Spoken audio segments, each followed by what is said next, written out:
Once upon a time, we used gold, or paper that represented safely stored gold, as money. It worked well for thousands of years, partly because gold is independent, and partly because it keeps its purchasing power. An ounce of gold buys you as much food, clothing, and energy as it did 50, or 150, or 1,550 years ago. Compare that to modern money, which seems to buy you less and less each year. 100 years ago, when the Federal Reserve Bank was formed, $1 would buy you this much oil. 50 years ago, it bought you this much. Now, it buys you this much.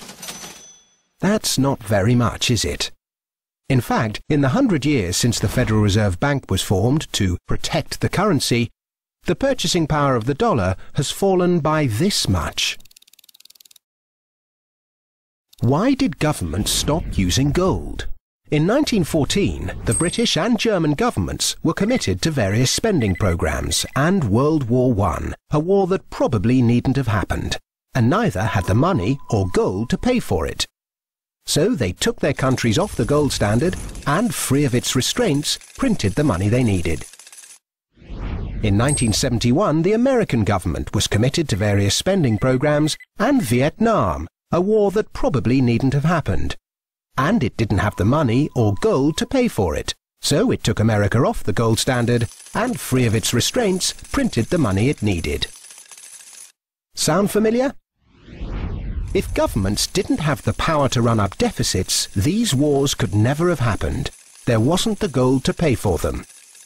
The bill is eventually paid by the people through the stealth tax that is currency devaluation by inflation. Now the world operates under a system of money and credit known as Fiat. It's the law that what we use as money be money. The government and its banking agencies have the power to issue money, but no one else may do so.